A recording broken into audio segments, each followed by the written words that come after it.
Hello, good evening everyone.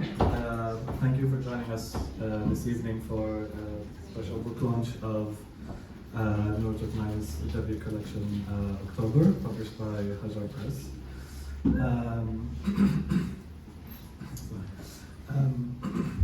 This event is in collaboration with Maqam Books and Hajar Press, and Nur will be joined today by Farhaana, who's publisher and editor in Hajar Press. Just very briefly, Nur Turkmani is a writer from Beirut. Her work appears in Poetry, New England Review, Copper Nickel, The Rumpus, and others. Her debut collection, October, was published by Hajar Press in 2026. She was awarded the Anthony Faisna Soul Scholarship for fiction from the Android Journal. Farhaana Arefin is the publisher and managing director at Hajar Press, an independent political publishing house by and for people of color, which she co-founded in 2020. She is the editor of the Elements Anthology series, of which the first volume, The Hajar Book of Rage, was published in 2025.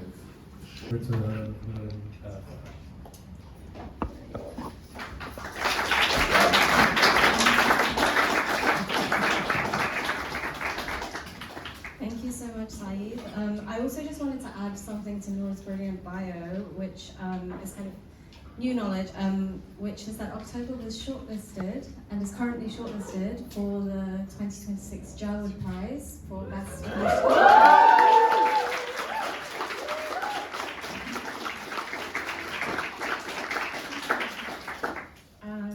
yeah, and the winner will be announced in October. Which actually brings us really nicely to the first question, which is I kind of wanted to know why October? Why is that the choice of the collection? What is it about autumn? Yeah. Hi everyone. It feels so special to be here and see so many faces that I haven't seen in many years, and be back in London, which is in many ways a city that I came of age in. Yeah, it's emotional and overwhelming, and I'm grateful that you're here on a Thursday evening in the middle of summer, so thank you. Why October? Why October? I think as a starting point, I've always been very interested in decay, and I think there's something about shedding and crunching and that feeling of looking outside and feeling like you're in an in-between moment that I've always been very captivated by. My mother has always made us pay attention to sunsets as well, and she says that, this is a very brief moment where a day is ending and the night is coming, pay attention. So that kind of moments, these moments of suspension, I've always been alert to. And actually there's a beautiful poem by Dana Smith, I forget the exact title, but it says something along the lines of, "Take me back to Mississippi where sadness makes sense." And it's a poem dedicated to California, where he's essentially kind of taking the piss at California and saying, there's always sun there. You don't get to really feel the range of emotions. And Beirut, so a lot of the collection came from Beirut, where October is my favorite month, and something specifically about that month allows me to feel sadness. It feels like a month of, yeah, but sadness in a very kind of generative way. And I think sadness is one of those emotions, when I feel sad, and of course there's a difference between sadness and devastation, and sadness and deep grief. But specifically sadness, something about it is so human, and it kind of allows, like, it humbles you, it returns you to yourself. So I think there's something for me about October that captures that kind of like very human sadness.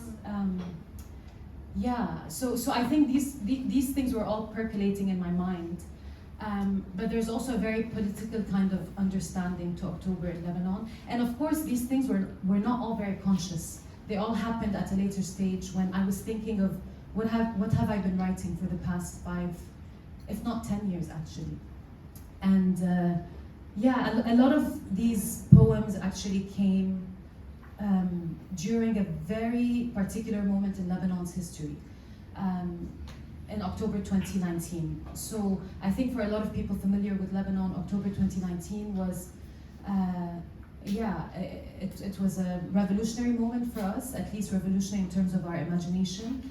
We went down to the streets, and in many ways, like Lebanon has had a lot of protests over the past 2 decades, but specifically October 17, there was something about it that really broke this barrier of this is what we believe in, this is what you believe in. It really was anti-sectarian, if only for a very brief moment. It was anti-sectarian, it was feminist, it was joyful.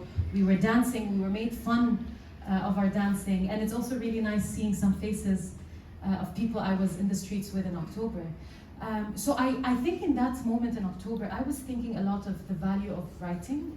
And I felt, I think, a bit of shame in that moment that but that's a whole other conversation and I can go into many tangents. But October 17 happened, I was writing a lot, and then after that, a lot changed in Lebanon's history. There were wildfires in October, there was COVID on a global scale, there was in 2020 in August, the port explosion. So there were a lot of these like life-changing moments or country-altering moments after October 17. And everyone in these moments, you know, in many ways it's very collective, it's something we're all experiencing together, but there's also something when you come back home at night, that kind of like brief loneliness, and we go back to the sadness of what was this day and what is coming next and what is happening. And I think for me what I did in those moments is I wrote. I was writing poems to my friends, I was writing diary entries, I was kind of obsessively thinking of how so much is changing and I want to archive these moments, especially because it's changing in a way that's connected to devastation and destruction and erasure and loss. And all of this is something, and then October 7 is something else.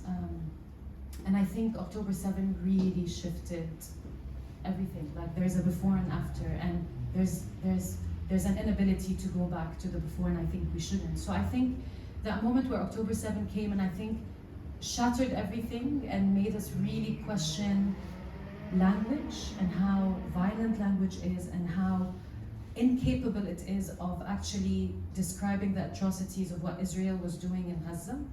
I think for that moment we all kind of like, we're just in a state of absolute horror watching this. And then in October 2024, Israel then invaded the south of Lebanon as well. So it was this kind of recurring October, and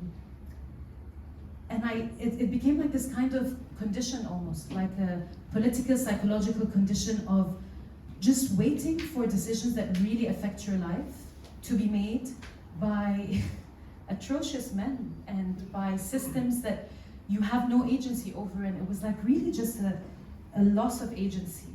And again, what I did in those moments is I wrote. So I think around October 2024, I was able to look back and realize like, wow, I've actually written so much over the past 5 years, and I'm so grateful I did that, because it encapsulated such a particular period that is so incoherent and so grief-inducing, and I think we're still in it. And maybe now it feels like we're in this strange moment of numbness, or we're not even in this place of recovery, but there's a pause.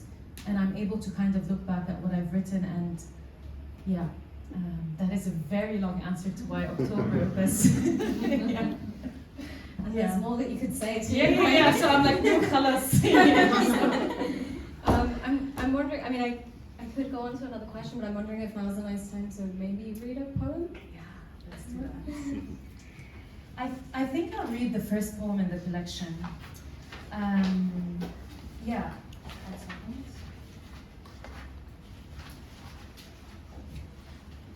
So the poem is called This Isn't What Happened, and it's actually in many ways a response to Sayyid Darwish's song Ahud al-Isar.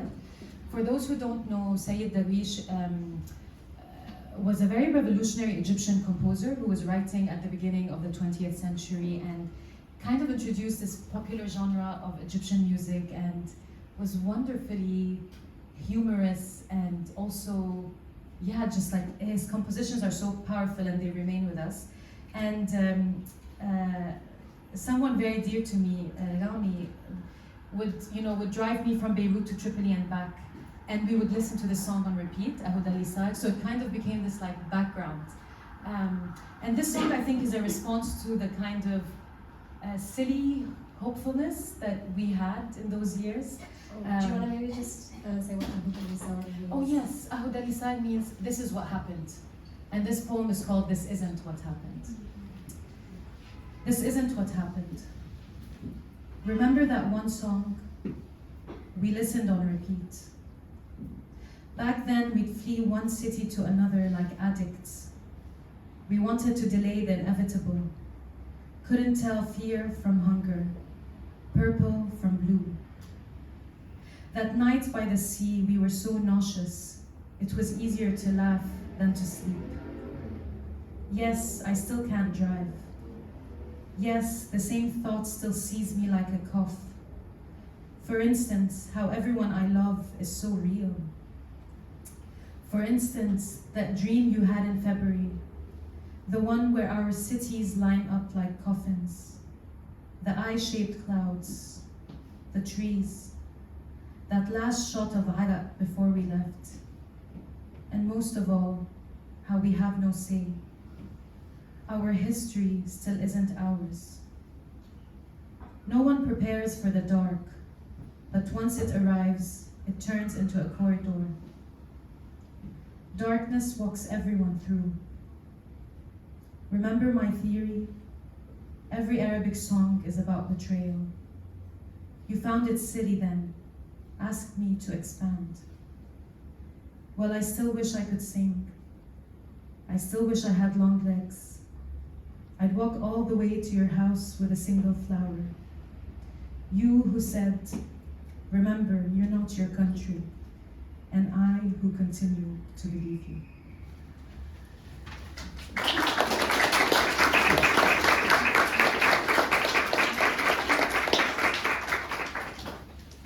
So useful. I'm gonna go kind of slightly off piece and like jump to another question because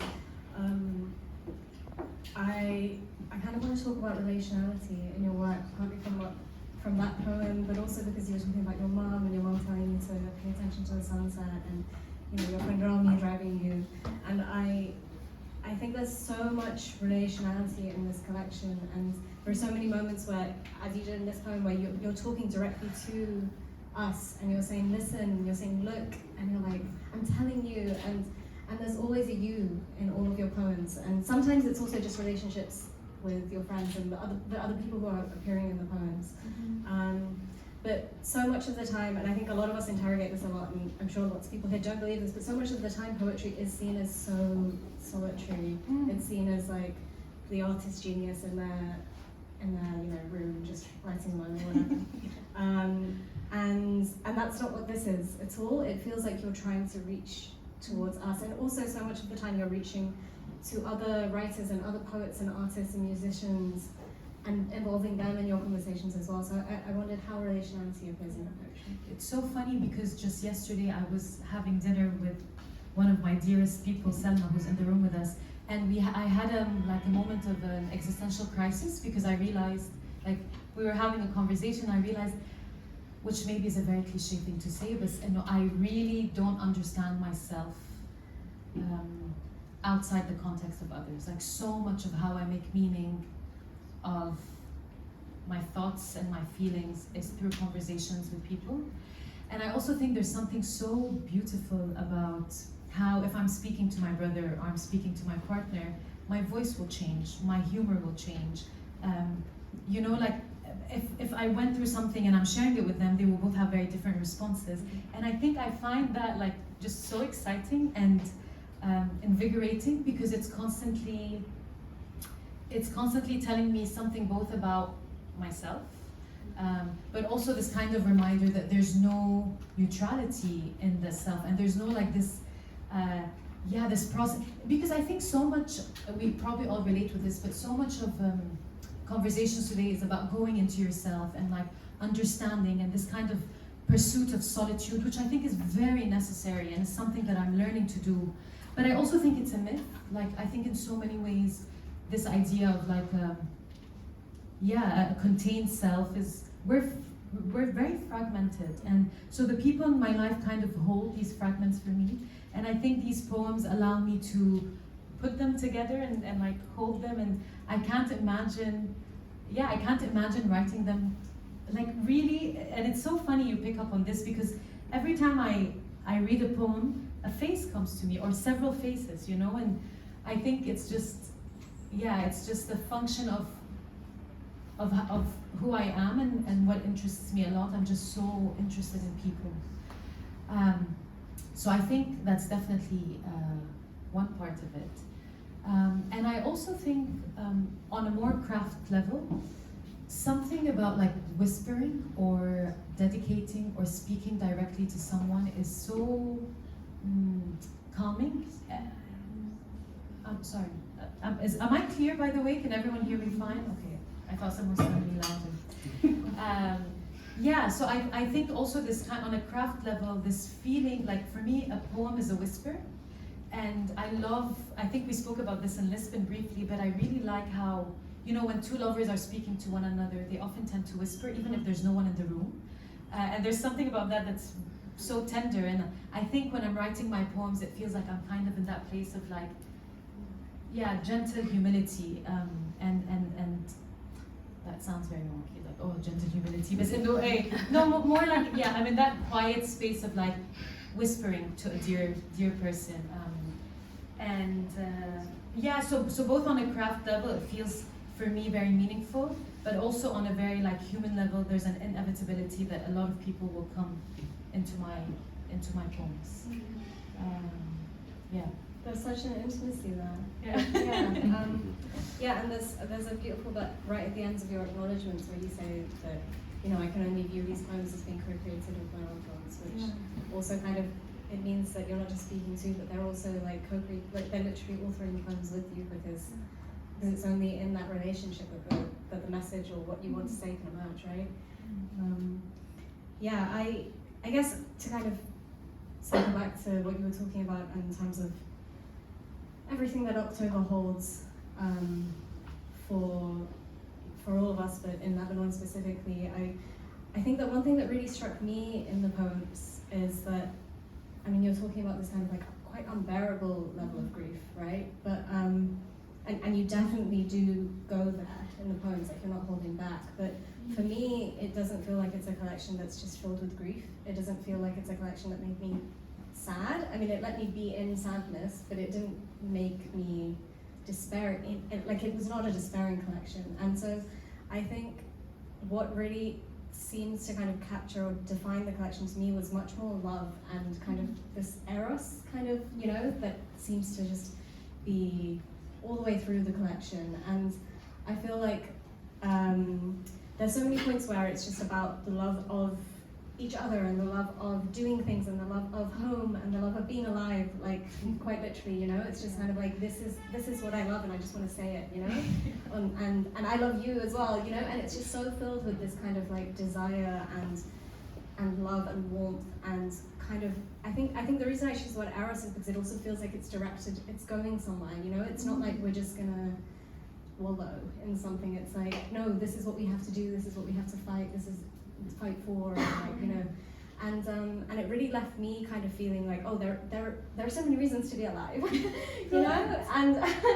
And it's hard to feel that way sometimes, you know, especially with everything, honestly. So yeah, I just kind of wanted to ask, how you kind of relate to the idea of eros in your poetry, and also what that means politically for you, because yeah, it's a very big question. I'm glad.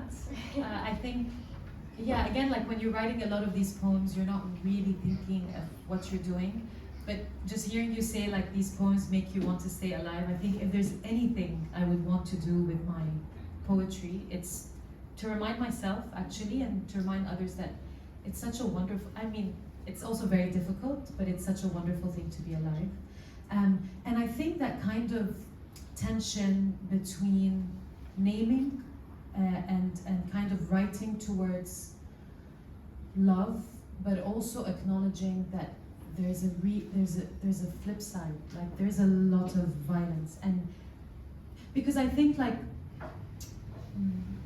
like it's easy to just look towards the love without thinking of like what it takes to sustain it and what you're fighting against in order to sustain it. And I think a lot of these poems are me going on these kinds of quests within myself to think of like, why is it so painful that, why is it so painful when the IOF spokesperson puts a red dot over your apartment building that you shared with your brother in Hamra? Of course it's incredibly painful for very obvious reasons, but what are we losing here? Like, what is this moment where I'm thinking of the house parties me and my brother have hosted, the friends who have come here, the music that we've listened to, and in just a brief moment, Avichai Adrai has the power to announce on Twitter that he might bomb this? Like, what is at stake?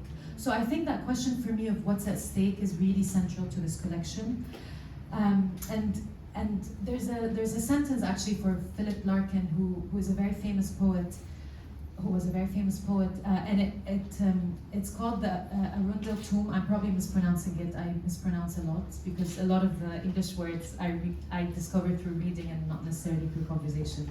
But anyways, you can correct me later. And that poem ends with the sentence of, "What will survive of us is love." And people, it's one of those lines that goes viral, and it's similar to W.H. Auden's line, "We must love one another or die." Like, after every event, every calamity, we suddenly start seeing these kinds of lines everywhere. We must love one another and die. What will survive of us is love. But both poets, funnily enough, are very uncomfortable with the fact that it's this line that goes viral, because actually Auden changed it. Auden changed it. He changed it to, "We must love one another and die." Yeah. Because he's like, we're all going to die. Like, He's So- like, love's not going to stop us from dying. Exactly. And love is not going to stop, Yani. No matter how many poems I write, like, it's not going to change the reality on the ground, So I think it was so necessary for me to own that tension and to say, this is a book about love, but it's about love that is being threatened, and why is it so important that we hold on to it? So I think it's that tension between rupture and survival, like these two states of extremities. Anyways, like I didn't want to write about these extremities. I didn't want to write simply about what it feels to be in a moment of explosion or the immediate aftermath, but it was more like, what is in the in-between? What is the kind of bread and blade, to go back to the conversation we're having?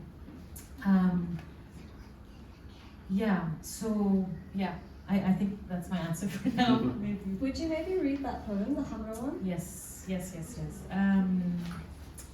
So Hamra is a neighborhood in Beirut that I lived in for a decade, if not more. And in many ways, like, if you ask me, I know it's a very difficult question, and I think everyone would struggle answering it, but if you ask me, where are you from? I mean, the immediate answer is from my mother and from Hamra. Because as a neighborhood, I think, I don't know who I would have been if I hadn't spent these formative years of my life in this, like, very polluted, very odd, very wonderful neighborhood. So Hamra. The bakery opens. Bread rises like lungs. I know this neighborhood the way one recalls a dream. Blue-eyed cats and rubber tree. I tell the hairdresser it's time for a cut, which means I want to love again. He says to return later. So I walk to the sea's blue mouth, its yellow forehead, this haze of pollution. Such determined generators. What keeps us awake? Bread and blade, this machine of ordinary beauty.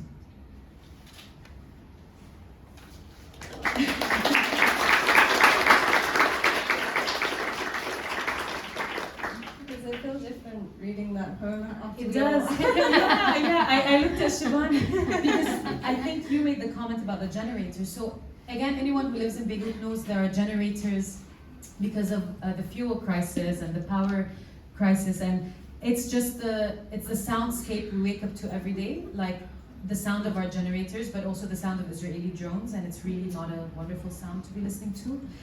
But again, like on this question of like, this tension, as Shivani beautifully pointed out that, like, I think it was Shivani. It was. That like generators also generation. so for me, generators are a source of pollution, but this is what's so interesting about language, that one can read it and see that it's kind of like a double-edged sword, that it's actually generating something too, or at least on a word level. So I think that was interesting, but and on the sea also being a generator, right? Yeah, exactly, the sea being a generator, totally. Yeah. Actually, I mean, so I also did want to talk to you about the sea and the Mediterranean Sea in particular, because it's just it's so ever present in the collection, and so yeah, I just wondered if you could talk about that, because it's, I mean, it feels like it's always calling you back in the poems. You know, you're always going back, and it's so endless and eternal, and yeah, it's also kind of like feels like a place where there's change, but you know, at the same time. So yeah, I wanted to talk about that. Yeah, the Mediterranean Sea. I think, well, first of all, my relationship with the sea for a very long time was very theoretical, because I actually get very seasick. So the moment I'm in the water, 10 minutes in, I'm like, oh, I'm so nauseous, I need to leave. But so I'm always kind of watching people in the sea, like I'm watching people's relationship to the sea, which again goes back to this idea of relationality. But I think specifically between October 19 to up until I left, I had a very nice routine of walking towards the Corniche in Beirut, which is by the sea, and just watching how people interact with the sea. And it's so mesmerizing, because it's a place where you see a lot of different types of love. You see the mother with her child, you see the group of friends, you see the lovers, you're seeing all of these things, and it's so instinctive to go to the sea. Like, it's, especially when you live next to it, you kind of just find your way there. And me and my friends always had this thing, like we would party, and then after midnight we just go to the Corniche, and it would be completely dark, especially in the crisis. And this kind of darkness by the sea is very special to me. It's something like I always return to. So I really love walking by the Mediterranean Sea. But I also think, again, like the Mediterranean Sea is a very complex place. A lot of civilizations have risen and fallen by the Mediterranean Sea. There are many different types of shores. You know, there's Ibiza and there's Gaza, you know, like, just to think of it that way. And also, just on this topic of Gaza, I'm always thinking of like what the sea connects me to, like Haifa and Gaza. These are two places I've been learning about and I've been hearing about, and I'm connected to via the sea, but I can't go to. So this is also kind of there for so many of us. And I remember a friend and I once being by the sea, and he was just being silly and said, like, let's write letters in a bottle, you know, just being ridiculous. And we did that. I mean, it's silly, but we wrote these letters to Gaza and to Haifa and to other cities too, which was very special, and we laugh about it now. Yeah. And also, I think the refugee crisis, maybe I don't like calling it refugee crisis, but I think for many of us, when we saw the photo of Aylan Kurdi, I forget which year it was, maybe it was 2016? Yeah, 2015, 2016. I think that also really shifted our relationship to the Mediterranean, because there are so many bodies that have drowned as they were crossing towards a place of alleged safety, only to be told they can't enter. And we're seeing this happen actually today, up until today. So it's not, you know, it's in many ways, it feels for me, this sounds like the instinctive thing I want to say, it feels like the truth. Like when I'm by the Mediterranean Sea, it feels like I have to look into a kind of knowing, and I'm not always ready to do that. So sometimes I just walk by it, I kind of glimpse at it, and if I'm forced to interact with it or enter it, it's a very different process. And just not too long ago, I reread an essay by Suja Sawafta, who's a Palestinian writer, called Two Shores, One Sea, and she also talks about how she's originally, if I'm not mistaken, from Jaffa, but grew up in Beit Lahem in the West Bank. And it's such a touching piece published in the Bachelor, if people want to read it, about making an active choice to never enter the Mediterranean other than in Palestine. And so she writes in this essay of being in Barcelona and saying, I can't go into the waters. Like, this is the Mediterranean, but I'm not ready to go into it. And then she is I always get goosebumps when I think of it, but she's then given a permit to go for 2 days to Israel or occupied Palestine. And she goes there, and it's just such a touching moment of waiting maybe 30 years to finally enter the Mediterranean Sea under her own terms and conditions. So, you read this piece and you're like, what is this body of water that like determines so much of our identity? Because it is an identity thing, and I can also meet someone Greek and Italian and Spanish and feel like there's something shared. It's an identity thing, and it's also extremely political and dark, and yet it's what connects us to one another. So of course it's going to be coming back and forth. Yeah. That sounds so beautiful. I haven't read that article, but it reminds me of a piece that we have in our forthcoming anthology by a writer from Gaza whose name is Shaima Abu Labda, and she's written a piece. It's so beautiful. It's called "For the Love of Gaza's Sea," and it's about a similar thing. She's like, there's no better beach than Gaza's beach, and I'm specifically saying the beach because it's not actually the sea. Because I've been to the Mediterranean Sea outside of Gaza, it's not the same. And so the whole piece is kind of about that. It's really beautiful. I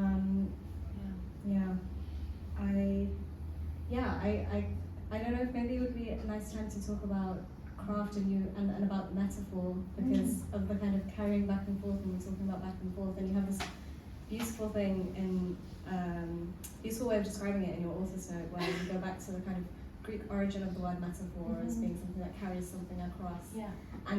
And so much of this collection, you just have such a way with metaphor. In the poem you just read, where you said bread rises like lungs, and all of these kind of beautiful ways of looking at things that are just so, I don't know, they're so kind of curious and unique. And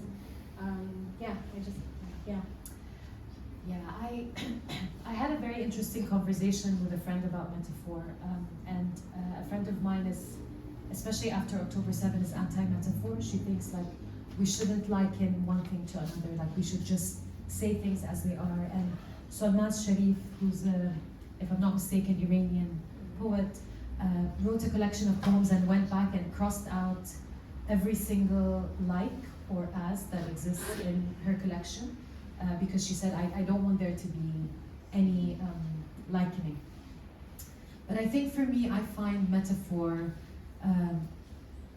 so delightful, and I think it's also very intrinsic to how we move through the world, because it's so interesting to hear people kind of like, if they want to talk about an emotional state that they're in, it's just natural for them to give an analogy, to look to nature, or to look to another example of like, it reminds me of the sink staying open, or reminds me of like waiting for a train, or like these kinds of attempts are naturally in our everyday language.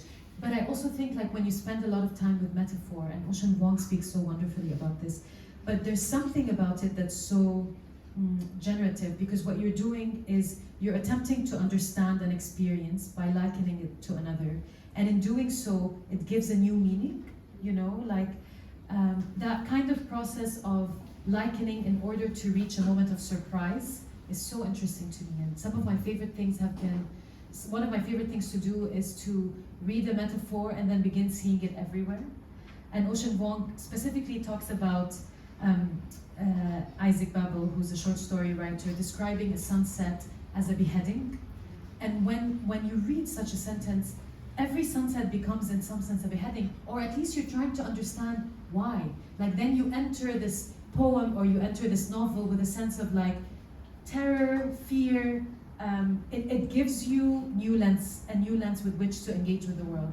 So if I think of myself as a writer, or when I'm in the process of writing, what I'm looking for, it really is often like delight and wonder, and metaphor is such an access to that, because suddenly you're in this place where you're exploring and you're playing and you're waiting for a sign and you're noticing, and maybe here briefly I'll say I've been thinking a lot of the difference between poet and sha'ir. Sha'ir is poet in Arabic. That's the translation. But sha'ir just means to feel, to perceive. You know, it doesn't necessarily mean he who or she who creates a poem. Whereas in English, a poet is a maker of a poem, like maker of poems. Yeah. So I really like this distinction, because if you're in that mindset of ana sha'ira, you know, which sounds again like ana sha'ira, but it actually means like I'm feeling and I'm perceiving, and then I'm looking to the outside world, and I'm looking to our conversations, and I'm looking internally in order to make this poem. And that distinction for me is so important, and it's kind of what keeps me heading towards this like playground of metaphors. Yeah. I love that. Metaphors are so delightful. You're right. I mean, when you just, when you notice that thing's so similar to this other totally different thing, it's fun. Yeah. Yeah. I don't know. I think I wanted to ask you a question that I hadn't actually asked before, but it came up in the writing workshop with Hajar on Tuesday, which was that Hajar read out a really beautiful quote from an interview that you did about your way of looking at poems in two categories.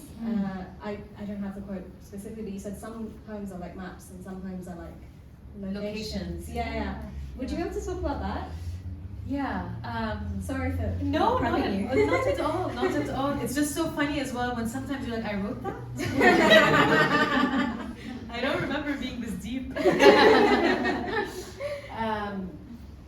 Yeah, I think sometimes when I'm approaching a certain poem, it feels like I've entered a container. Like Hamra, it was so clear for me that there was a very specific frame, or it literally felt like I've arrived, and now that I've arrived, I kind of want to be very attentive. Like, what am I listening? What am I seeing? What is this place telling me? It's it's a kind of it's a kind of entry and arrival. And other poems built by association, or feel like it's really kind of me moving around without a map. You know, it's just entering a new place, not liking it, thinking of this other place. Kind of like when you travel to a new city, and the moment you're in that city, you're thinking of another city, and then you think of that memory in the other city, and that man who deeply upset you, and why he upset you, and what it says about your relationship with your mother, and you're like, you know, so it's a poem that's kind of like pulling you in so many different directions. And each of them for me do very different things. Like one, it feels like, like there's that kind of temple, like I've entered a temple and I'm paying attention, there's something sacred here, I just need to listen. And then other poems where I'm like, let's have some fun. You know, let's jump around. We're going somewhere, we're going on a trip. And if I have to be very honest, I like when I'm jumping around a bit more because of that element of delight. I think it's really wonderful to spend time with the sacred, but it's also nice to,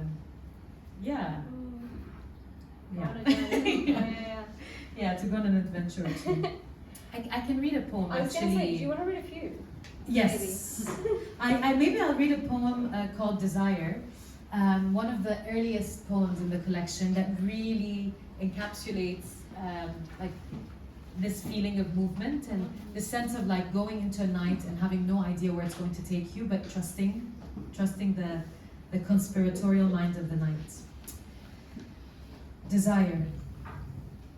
Mulberries explode in my mouth. Purple is the name of my God. God is July in the mountains. Mountains are the color of a lover's eyes. Gray-brown in February, green in May. May and a woman is crossing Hamra, Prosecco a clutch in her arms. Another woman touching my hair on the red couch. The red couch, all the nights it supervises. Nothing comes close to Beirut in October. Chairs in the sun, heat breaking like weeks, slow and inevitable. On Jemaize stairs, a man reads me an unfinished poem, says his hands are tired of running. It is the sting of August when he flees. The months are impermanent like a gaze. Come December, I fling my body into fairy lights zigzagging a tree. Swallow the city like a seed. This is how I repay my debts, how I plead guilty. On Carantina's rooftop, a man says, listen, can you touch my nightmare? All year, I chase the potential of dawn through every corner, into every midnight.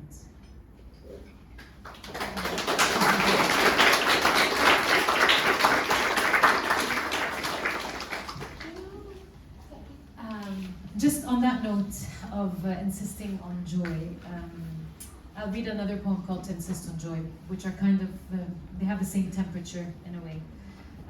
But I wrote this after a very, very long winter, and you know that feeling of like that first day of spring, and you just walk out, and your gardenia is sprouting, and you just have this brief sense that things are going to be okay.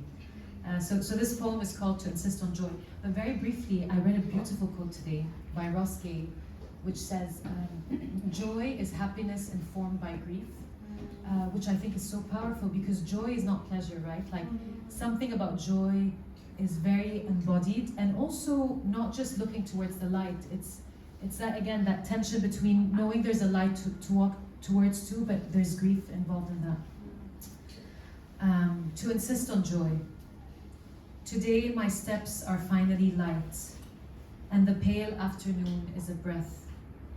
I love cauliflower with turmeric, the taste of sweet olive oil, the rubber trees, how we really belong to all of this, how the universe is as old as it is young, and what a thought.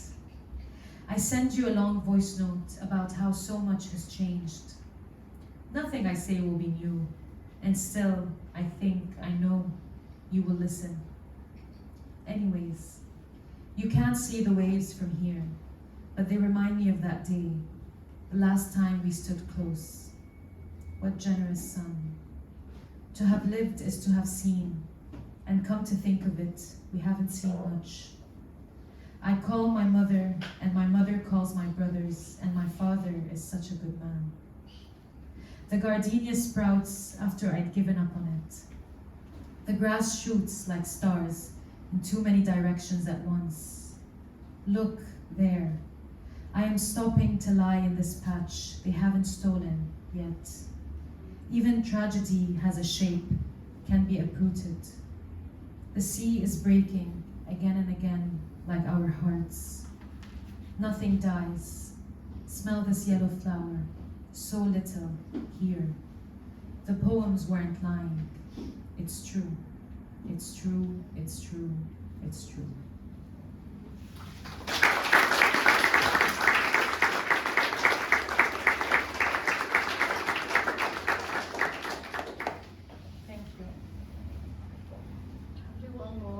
Let's do one more. Is there one that you would like me to read? Maybe Animal Please? Yeah. I love how I asked her and then I answered. No, but seriously. Yeah, no, I think it's a good one. Okay. Which page? 54. Okay, so this poem, usually poems take me months and years to write, but this was one of the very few poems that spilled out of me and came from a place of deep rage. And it also came from a place where I was thinking a lot about language. And I just remember telling the people in my life, like, I want us to wail, you know, like it was just the sense that we were something was so stuck here, and we either needed to laugh so much that we would cry, or just like open our throats and wail. So I was thinking of that, and then there was one of those like so-called ceasefires, which really don't mean anything. But there was a ceasefire, and for a few days there wasn't any bombing in the south of Lebanon. And for a very long, Israel engages very actively in ecological genocide. It destroys landscapes, and it pours white phosphorus bombs, which really eradicates the trees, the vegetation, what keeps the south of Lebanon alive. So, but after the so-called ceasefire, for a few days there weren't any bombings, and a jackal, a wewe in Arabic, a jackal was spotted in a border town in the south of Lebanon. And a group of activists took a photo of this jackal. And I would really encourage you all to look at it. There's something about the gaze of that jackal. And again, maybe this is a pathetic fallacy where a human being is looking to the natural world for answers, but yeah, it was just like, it was a look of shame almost. And after I saw that jackal, this poem, Animal Grief, just came out of me. Animal Grief. A jackal returns to the border town of Aitagun after a year of phosphorus bombs. June, wasn't it? Years ago when we swam in the opal sea of Naura, also a border town. How strange to be 30, and for those words, years and ago, to bear such weight. Do you remember? We had fish, split open pomegranates and lazed into the afternoon. On our way home to Beirut, the sky curious like a face. You said border towns are the most beautiful, their existence depending on make-believe. Like us, they inherit illusion, then displacement. The jackal's ancestor was the 2 million year old river dog, roaming what is now southern Europe. A fossil found near Beirut tells us this. Now, its descendant stands in a field after a war that is over, but not yet. Jackal from the Turkish chakal, from the Persian sagal, this legacy of naming or theft. The disappointment of the jackal's gaze. What does it see that we don't? All day I've wondered about you, your orchards, the orange and lemon trees in the heat, your ache trapped like a root. Of all the things I can envy a jackal for, its instinct to mate for life, the shed of its coat from red to tawny dark, the trot of its feet slipping into valleys and forests to feign a perfect death. It is the howl that haunts me. The rise and fall of sound as midday descends to night and night becomes chorus. I imagine us on the Nakura cliff, the jackal above. A wail thin as wind. We imitate it, hesitant as we've been taught to be until, without warning, our lungs yield. A cry, wild and guttural, ripped through towns and settlements, hurling the language of our chest. This room we've tucked terror in, this terror that knows no borders. Every stone and trunk hurtling down river valleys, over gorges, past the falls. We howl and howl and howl into the livid mouth of the year.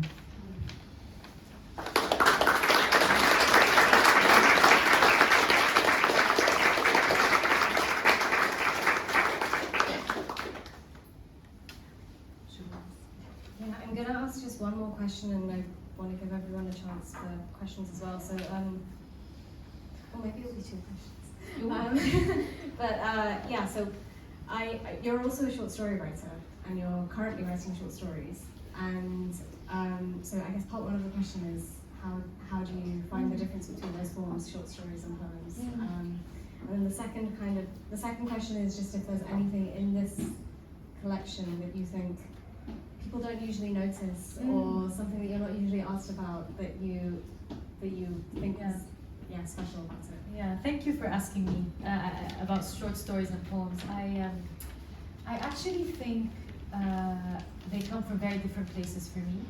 I think poetry feels very much like something that's coming from the heart. You know, there's a process of excavation. Of course, it's in conversation with my friends and my family and etc. But it's very much this. It's about me in the world, right? And I think that can, for me, feel very boring at times. And short stories allow me to kind of really enter the voices of others and spend time with a middle-aged man who has very odd feelings towards a young woman in the park, you know? And I just find that so exciting. I think when I'm inside a short story, my mind is very awake, like it feels more cerebral. In a sense, because I'm tapping into like questions of voice and ethics and character and conversation and place in a way that's much more inquisitive than exploratory, although these are like synonyms in some sense, but you know, like it feels less like I'm exploring my world and more like I'm stepping out of it into someone's very unhinged reality. Mainly because a lot of these characters are quite unhinged, which is wonderful. But I think they teach, like both genres teach me different things. Like a poem reminds me to kind of take a deep breath and really think of the character's heart, you know, and I think likewise short stories teach me to think about narration. Like when I'm writing a poem, I'm also interested in like movement and volta and shifts and also dialogue. I think writing fiction allows me to think a lot about dialogue in poems. So I think they kind of feed into each other, but I definitely feel like they, I have to operate, not operate, but I'm a different self depending on which genre I'm writing. Something about the collection that I would like to add, I think,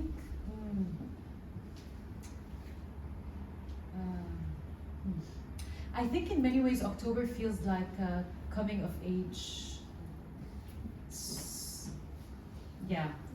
story, and I feel in many ways I really kind of had to write this in order to cross to a new era. So there was this kind of really personal thing that was also happening, like there's a very personal relationship I have with this collection because it feels like an ode to an age or a time that I am slowly stepping out of. And I think that, I mean, that's also why it was very difficult for me when the boxes arrived to even open the boxes. Because looking at October, there's almost, it's not defeat, it's more like, wow, okay, you know, like, defeat is too strong, no, but like, no, more like, yeah, because I left Beirut, you know, like it's a very emotional thing because it's an ending, and I think October reminds me to reckon with that feeling in ways that are very, very difficult. Like it's a psychological, like I wrote this book to be able to cross, and looking at this book reminds me that I did that, you know? So in that sense, I think it's literally a coming of age, you know? Like it's not just, not thematically, but it helped me cross into a new place. But yeah, I've spoken a lot, and I'm grateful that you've been listening. Thank you so much. Maybe, I don't know if people have questions. Yeah, or, do anyone have questions? Yeah.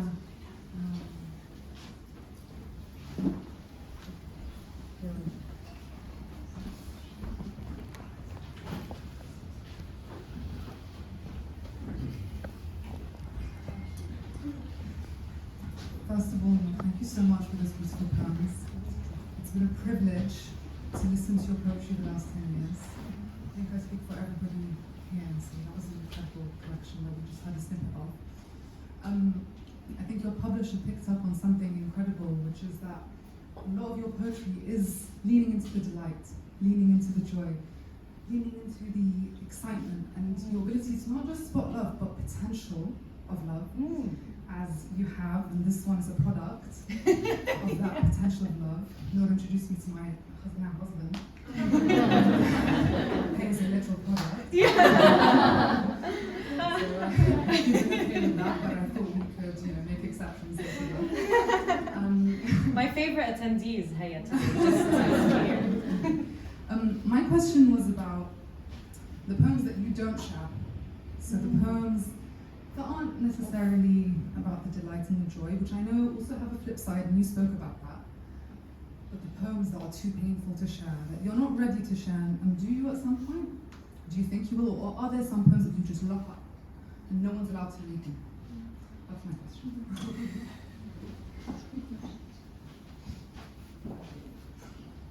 Do they become poems as well?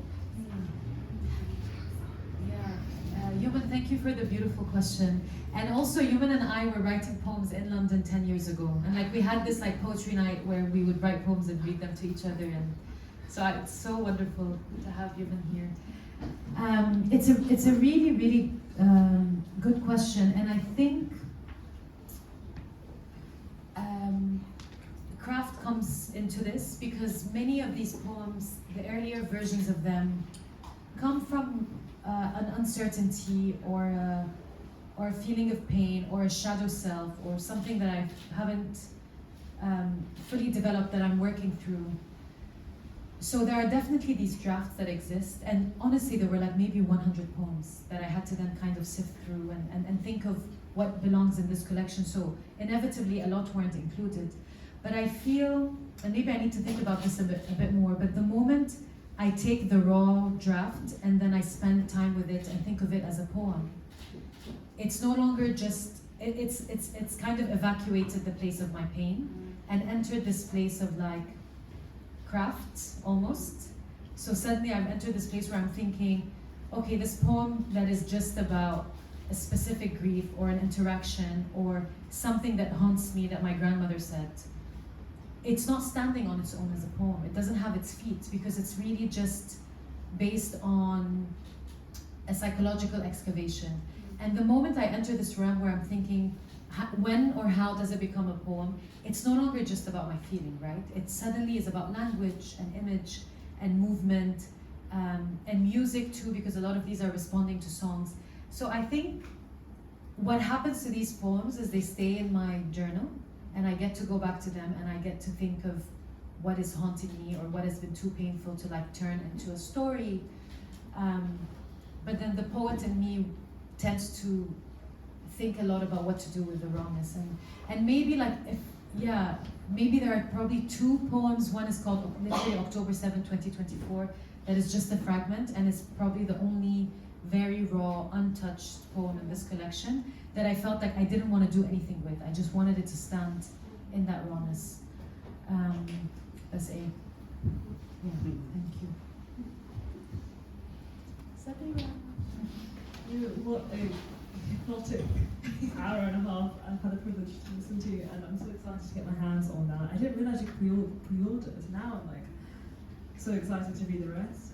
I was just intrigued. You mentioned that you take months or years to write poems, and can I ask what's the longest period of time you spent on one? Yeah. Which one is it and why? Yeah. Oh, I love that question. Actually, there's a poem in this collection called Eclipse that took me 10 years to write. Yeah, it's unbelievable. It's probably, and I think the reason why it took me so long to write is it was because it was about a relationship. A relationship that was so painful in many ways. And the earliest version was so, like going back to Yumin's point, was so, dark, I think, and unforgiving. And I just kept looking at it, and maybe like the critical part of me is thinking, but that's the truth. But I think on the level of a poem, it wasn't working because something wasn't coming together. And I think it took me years of playing around with like sentences and words and thinking of why it was even called Eclipse, that allowed me to then finish it. And the relationship had to fundamentally change for the poem to also change. But it took me 10 years, I think that's the longest. And it's fun and interesting because again, like animal grief, I wrote it probably in a week, and then I edited it for a month, and I sent it to some friends, I got feedback, but essentially I wrote it in a week. And then Eclipse took 10 years. But I think for me, how I know a poem is done, I thought of this recently, is when I read it and I no longer feel like I'm inside of the poem. Like I'm suddenly looking from a distance, it's no longer mine. Probably like خلاص. Doors closed, wala location, wala maps.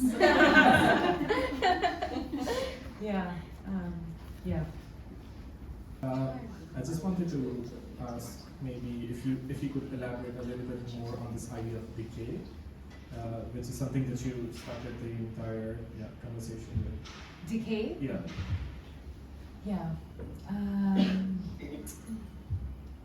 I don't know if you've ever been to Alexandria, the city in Egypt, but I remember it's also on the Mediterranean, and Alexandria is an example of a city that really feels like old grandiosity and like beautiful decay, because you see these like gorgeous buildings that either no one lives in or that have never been taken care of, and that look like they kind of have an entire world inside of them, like a dignified world that you can only see the remnants of. So that kind of decay that is very dignified and sad and haunted interests me a lot. And something about October as a month feels like that, like akin to that kind of sense of looking at something really gorgeous, but knowing that it's a marker of what has ended, you know? I think October is a bit more interesting and inviting than like a building in Alexandria, because there's also that possibility of what winter will bring and spring will bring. So it's at the cusp of change, and it's not just like a building you're entering or walking past, but just this idea of like decay intrigues me so much, especially in our countries and in our cities, because there's such a myth of like the golden era of Beirut that interests me, and I think interests everyone on some level. What does it mean to be in a place that is already in the aftermath of its history, that you're just witnessing the afterlife of, you know? What does it contain? How did it persist? Why is it so stubbornly standing, you know? Yeah, I think that is the thing about decay that interests me, and I think Beirut, when I was writing about it, was very much in that state, you know, like yeah, essentially, I mean, I don't know if I want to use the word collapse, but I was writing from a place of collapse. It was an economic collapse, it was a psychological one, and it was also very, very perpetual. It was, you know, like, you were just in this limbo or this cycle of like, endless deterioration, and when you're witnessing that, I think for me the instinct was to hold on to whatever I can hold on to before it goes. Yeah, I don't know if I answered your question, because I'm thinking of it more poetically than realistically. So like, yeah, but we can talk a bit more after. Oh, hello.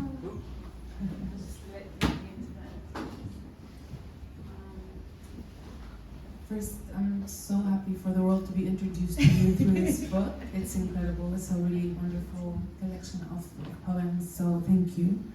My question is, you're a writer, you're a poet that is very tied to, you know, setting and location. Your poems, the way you think, is very connected to place, and that's, you know, we spoke about place a few days ago, but also like, that is really also a reflection on the conversation with Farhaana right now. Now that you left, how does it feel to write while you're away? And this is not an invitation only to wallow and speak about the devastation of leaving, because I think in movement there's healing, there's grief, there's transition, there's change, and a lot of us who find ourselves in that moment of, you know, return is not necessarily an option, at least in the way it looked before. You know, you might visit, but there is a new place that is your home in the making right now, in a way or another, you know. We find ourselves in something that feels like purgatory in a way, as writers and as poets, and we become really angry at language, and we spoke about that, and we spoke about decay, but you know, my question just like returns to this point of, in all of its devastation, all of its beauty, and all of its stubbornness, you know, how does it feel, and how does it look like to write while you're away right now? Honestly, like, these questions are incredible. Thank you so much. By the way, Hiba is an amazing, beautiful writer from Gaza with an incredible collection called Hajar Press. No, really, like, she has a stunning book called Somebody Beneath Unlikely Skies. It's just gorgeous. It's on sale downstairs. It's on sale downstairs. Hiba, we would love for you to do a signing, but no pressure. I love this question so much, and I'm glad to be asked, because funnily enough, I had a launch in Lisbon a few months ago, and Salim Haddad, who was in conversation with me and is also a dear friend, was telling me he might ask that question.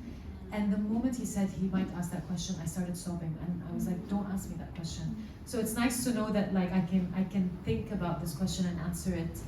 And I love your invitation to not kind of wallow in the devastation. I mean, there's a space for it, but there's also possibility as well. And I think, if I'm being completely honest, I've never written better since leaving Beirut. Like, I've never written better. And I think if I think of why, there are multiple reasons, one of which is related to love. And the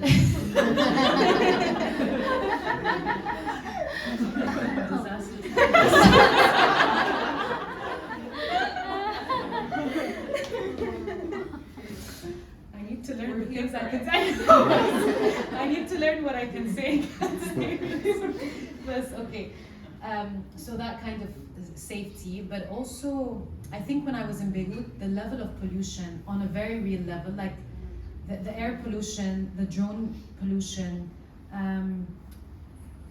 made it very, very difficult to actually think. And I also struggled with the blank page in Beirut, in the sense that every time I opened a new journal or a new document to write in, there was endless noise, and it almost felt like my space was always infiltrated. I really began to feel, this is not just like a metaphor, I really began to feel a kind of invasion in Lebanon, especially after the genocide. So I'm very, very, very lucky and fortunate to have been able to leave. And I now live in Lisbon. I've been there for a year. And in Lisbon, like when I'm asked how it is, I often describe it as very spacious. There's a kind of spaciousness that allows me to think back on what these 5 years were from a very new lens. Not from my feet are in the mud and I'm in the river kind of thing, but what actually happened, you know? And I find that to be very, full of potential. You were talking about potential, but there's actually a lot that I'm able to look back at with new eyes. And I really don't take that lightly. And I also think in many ways how I navigate the missing is through the writing, through the reimaginations. Like one of the stories that I'm finalizing now takes place in the beach in Batoun, which is in the north of Lebanon. And just that feeling of being in Lisbon and being able to close my eyes and think of the feeling of the pebbles and the heat, all of these things from a distance. Something about that is very refreshing, but also I'm noticing it's almost as if my writing is more specific in the distance. So I don't take that lightly. And when I went back to Beirut to visit, I found it very difficult to write. But I think, as a Lebanese, we're very lucky. As difficult as it is, we do have a place to return to. I think for many Palestinians and Syrians, and even Syrians is changing now, that's a very, very different conversation. And I would love to learn from you what that is like, because I think that is it's a very different story. But thank you for the question.